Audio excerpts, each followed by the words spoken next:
The day of the Lord, what does that mean? Is it something that already happened, or is it something that's yet to come? Well, stay with me today and we'll find out the answer to that question, or maybe we'll have some more of our own. Hello, everyone, and welcome back to Set Sail with Grace Harbor.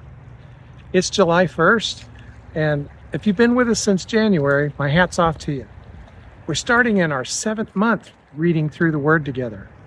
And today we'll begin our 18th book, Obadiah. What we have here in this book is frankly a bit intense. Scriptures that point to the powerful event, the day of the Lord. And we also take a look at Psalms 82 and 83 as well. We're going to start with the book of Obadiah. It's the shortest book in the Old Testament, but it packs a powerful prophetic punch. Obadiah focuses almost entirely on the judgment against the nation of Edom. A nation were the descendants of Esau, the brother of Jacob. And in the first half of this short text, it's clearly about the nation of Edom. However, in the latter half, it implies that God is speaking to nations of the earth that have neglected his chosen people. Now, some historians, they say that the judgment on Edom is because they plundered Israel when the Arabians and the Cushites invaded Jerusalem and took everything that they could grab. Others say it refers to Jerusalem's fall to Babylon, which won't happen for another 200 years from the time that Obadiah lived. When Jerusalem falls to Babylon, no one comes to their aid, but they all swarm in for the spoils that are left behind. And Edom is among those nations that were most cruel to the survivors. The day of the Lord, it's mentioned 19 times in the Bible, 14 in the Old Testament, 5 in the New Testament. Here's a list of all the scripture references concerning the day of the Lord. You may want to pause the video here and jot them down for later reference. At every place that the day of the Lord is mentioned, it doesn't sound like a picnic or great fun for those who have been against God's people. Obadiah 1:15 declares, "For the day of the Lord is near upon all the nations, as you have done. It shall be done to you, and the deeds returned on your heads." The core message here, it's a day of reckoning, and justice will be served. Edom had gloated over Israel's downfall, and they had participated in their plunder. And God, through Obadiah, promises that their own pride and their violence will be their undoing. Edom's cities, they were built in their mountainous terrain and in their strongholds, and they boasted, "Who can bring us down?" But God, through Obadiah, says, "Though you soar like the eagle, like the nest among the stars, from there I will bring you down." The day of the Lord for Edom, well, it meant complete reversal of their fortunes and a humbling of their arrogance. It's a day of just retribution. Now, let's connect this idea of divine justice with something even bigger. We'll look next at Psalm 82. This psalm presents a truly profound scene.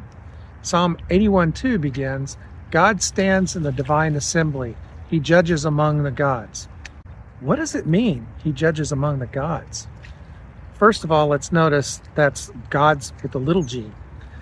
It's not really referring to some polytheistic realm, but rather it refers to the ruling powers of those who are entrusted with authority, and they abused it, and they've allowed injustice to flourish. Verse 2 through 4 lays out the charges. "How long will you judge unjustly and show partiality to the wicked? Give justice to the weak and to the orphan. Maintain the rights of the afflicted and the destitute. Rescue the weak and the needy. Deliver them from the hand of the wicked." This is an indictment of those in power, both spiritual and earthly. They failed to uphold righteousness. The day of the Lord isn't just about punishing a specific nation. It's about God setting straight all that's crooked in his creation. This leads us perfectly into Psalm 83.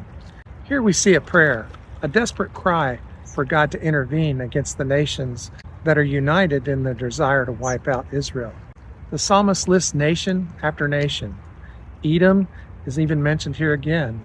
In verse 4, it says, "Come, let us wipe them out as a nation, and let the name of Israel be remembered no more." And if you've been paying much attention to current events lately, there are still nations at this time that are calling for the exact same thing, the destruction of Israel. It isn't just a political conflict, it's an attack on God's chosen people, and therefore an attack on God himself. And what is the psalmist's prayer? For God to act, for him to unleash his power and to make his enemies like chaff before the wind, to pursue them as a tempest and to terrify them with his hurricane. Why? That they may know that you alone, whose name is the Lord, are the most high over all the earth. Psalm 83:18. This is the very essence of the day of the Lord in this context. A dramatic, undeniable revelation of God's sovereignty and power. So what is it that ties Obadiah, Psalm 82, and Psalm 83 together under the theme of the day of the Lord? Well, it's absolute certainty of God's justice. Whether it's against the proud nation of Edom, against spiritual or earthly rulers that fail to uphold justice, or against the multitude of nations conspiring against people, God will ultimately act. The day of the Lord is not just a historical event or a future event.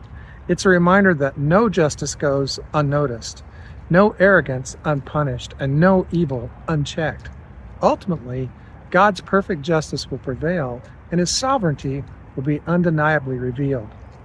What are your thoughts on the day of the Lord? Does any of this impact your understanding of God's character? Let me know in the comments below. And as always, please give it a thumbs up and share this with your friends.